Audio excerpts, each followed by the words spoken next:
say, well, that's the whole point of why you would want to do mobility training, is to build that mobility. So this is a great opportunity for you to do this in the privacy of your own home. You shouldn't be competitive with it. You want to make sure you take nice deep breaths when you're doing these stretches, and that you just relax into the stretch. Find that push point where it feels like a good stretch, but doesn't make you feel like you want to tense up to protect your muscles and protect yourself. Okay, so we're going to be focusing on breathing. Oh, sorry, we got our hamstring stretch, we've got our lizard. That lizard pose got me off on a tangent, sorry about that. The next stretch is pigeon pose. We might have you skip pigeon, it's a deeper stretch than lizard, and have you just maybe take a 1 minute break or go back to your hamstring stretch for that. So I'll cue you through these. And then our final stretch is a hip flexor stretch. And as I mentioned, this is all from a program that we did here at the gym with Brian Ladd, Dr. Brian Ladd from Kaizen Health and Wellness. He is a physical therapist here at Infinity Training Center, and he is awesome. So if you need a PT, reach out to me and I'll help get you connected. All right, are you guys ready to do this? I have a timer set for us where we're gonna do 1 minute hold for the hamstring, the lizard, the pigeon, and the hip flexor stretch, okay? So we're gonna do 1 minute on each side. All right, so here we go. We're gonna start, I'm gonna be using a band. The band is actually gonna pull me into a deeper stretch. If you're not really flexible, you can simply do this movement without the band. So I'm gonna start on my left leg. I'm gonna step into the band, and I'm gonna be doing a hamstring stretch. So the band is clear up, almost like the bottom of where your underwear would sit if you're not wearing a thong. Okay, so you're gonna pull it all the way up. And so this is on my left leg is forward. The left band is pulling me back. So I can almost feel it pull my hips back like this. Okay, so I'm gonna go ahead and start my timer. I have my Tabata Pro app. Guys, I love this thing. It's actually on my watch now, so I can actually turn it on from here, which is sweet. Okay, so we're gonna start in that hip flexor stretch, and the timer's about to go off, so we're gonna start that. Or sorry, hamstring stretch. So we're into the hamstring, okay? Now, if I want, I can reach down a little further, try to get to the toe. If you can't reach the floor, you could use something like a yoga block to help you so that you can kind of rest your upper body and allow the band or allow your hamstring just to stretch back further, okay? So we're just holding this one for a full minute, and we're breathing into our stretch. Oh, I can tell I'm tight today. So this is kind of fun. If you do this over and over again, you'll find different days feel different. I had quite a leg day yesterday. I was doing a bunch of stuff with my classes, and I can feel it today, my friends. I need this. We all need it, right? Okay, so this is my little hammy. We're gonna hold this, like I said, a full minute, and then I've given ourselves a 10-minute timer, or a 10-second timer so that we can get into position for our next. Okay, so next up, if it's on my left side, I'm turning left, okay? Sorry, you're getting my back side. We're going into our lizard stretch. I'm gonna step forward and drop my right hip down, and then lift my left toes and drop to the side. So I'm falling down into, letting the band pull my leg out and away from my body. And we're breathing into this stretch. So if you need your block is here, holding you up. If you're really flexible, you don't want a block, you want to get down lower, you can go to your elbows and drop your right hip towards your left hip. Good, take nice deep breaths here. 25 seconds left.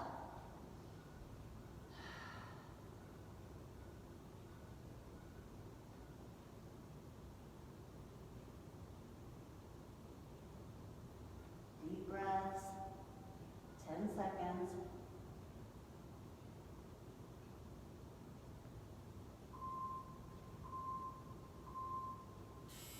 Very good. Okay, now if you use the yoga block, I want you to go back to the hamstring stretch. If you're flexible, you're gonna do pigeon. Pigeon on the floor looks like this.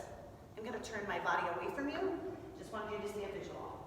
So I'm gonna drop my foot down, square my shin up. Sorry you can't see me, I didn't think this through as well as I thought.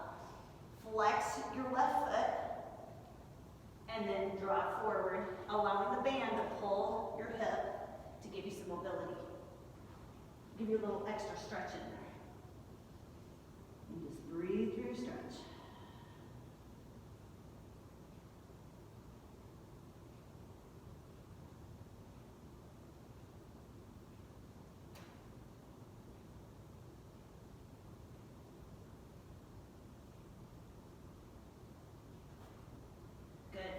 seconds left. Nice deep breaths.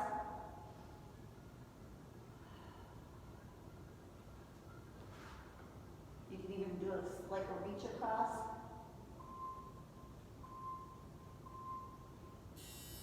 Very good. Okay, our next one. You're going to kneel down, and we're going to be facing the anchor. So my band is anchored right here. Left knee down, right leg up. Stack your rib cage onto your hip bone. Allow your hip to come forward. Now, keeping your rib connected to your hip, go ahead and reach your arm up. Allow that hip to release. If you want to get a lat stretch with this, if you're tight in your lats and triceps, you can reach behind your head. Reach your hands between your shoulder blades. And use your right hand to grab your left elbow. And then just focus on releasing that hip. If you'd like to deepen the stretch in your quad, you could choose to grab your back foot. And that helps really get into the quad more. Once again, rib cage stacked on top of the hip bone. You shouldn't be flaring forward or arching your back. This is the one that I'm always excited when it's done.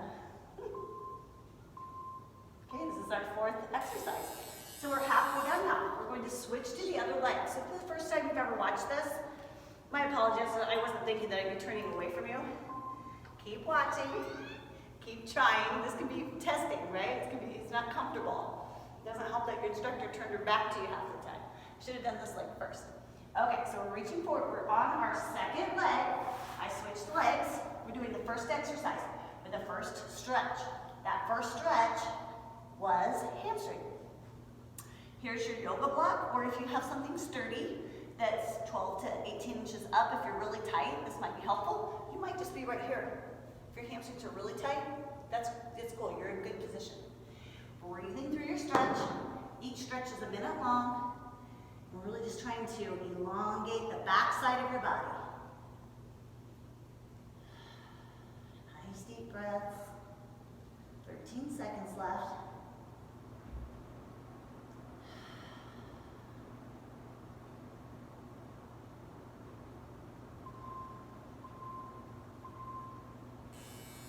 Okay, that's 1 minute there. So now I'm going into lizard. So with lizard pose, grab my block in case we need it. Stepping ahead of my anchor, so it's pulling backwards a little bit.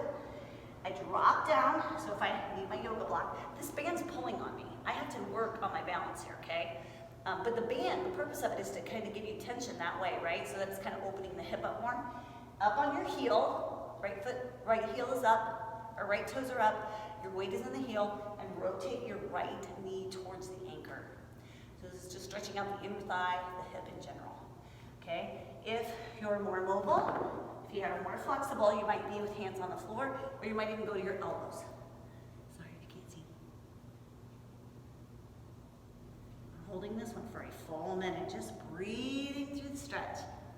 Thinking about the other things that have to do with mobility. How much water are you drinking a day? Should be drinking at least half your body weight in ounces of water a day. If you're working out, if you want to know how much water you really need, I'll tell you in a minute. Let's transition. Okay, so that was my pigeon, or lizard. We're going to pigeon. So pigeon looks like this, right? Except on the floor. So I'm going to put my heel down, drop my knee to the side, and my shin is parallel to my collarbone. Right? So remember, if this stretch feels yucky to you or it hurts your knees, you can always go back to just the first hamstring stretch. Almost everybody could use extra love on the hamstrings. So here I am in pigeon. I shouldn't have my foot tucked in. I shouldn't have my butt off the ground. Okay, if those are two things that are going on with you, just stop that stretch right now. Go back to the hamstring stretch, the very first thing we did. Okay, if you're feeling mobile though, shin parallel. My shin is right in front of my collarbone. I'm going to reach forward and really open up the chest. Good. So back to water. If you really want to know how much water you lose when you work out, weigh yourself before a workout, and then weigh yourself with your sweaty clothes off. For every pound you've lost in your workout, you need 16 more ounces of water. Almost everybody needs an extra 32 ounces of water on top of half your body weight in ounces. That makes sense? All right, we're going into the hip flexor stretch. So I face the anchor. This is our last one. Pull the band up. And so I'm either going to, I'm letting my hip come forward, I'm either going to reach my right hand up and in between my shoulder blades, grab that elbow and lean, keeping the rib cage stacked, letting the hip open up to the anchor, or so that's my upper body stretch, or if I really want to get my quads, I'm going to go ahead and grab hold of my knee or my foot and see if I can just go deeper into my quad stretch. So an example would be, if I weigh 130 pounds, I personally need 65 ounces of water a day. If I lose 3 pounds during a workout, it's sweat, it's water coming out of me and from my skin and from my exhalation. That would be 16 ounces times 3 pounds.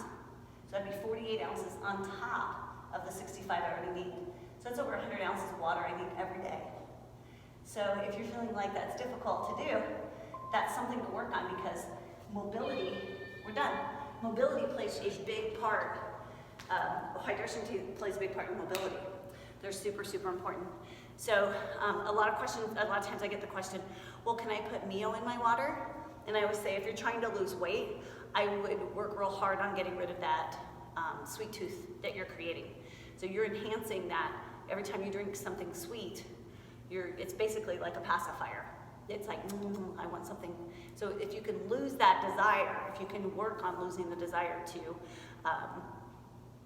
substitute sugar with artificial sugar, which can mess up your gut, I would highly recommend that. So I do not recommend artificially sweetened drinks. I realize that that might just be where you're at, and at least it's better than drinking full sugar soda, or maybe you think, but I would highly recommend getting off both real sugar and artificial sugar if you really want to promote true, long-lasting health. All right, but like I said, no judgment. If you know that you're doing better than what you did yesterday, you're still winning. All right, guys, I hope you all have a great day. Thanks for doing this quick Tabata stretch with me, and we'll see you next week.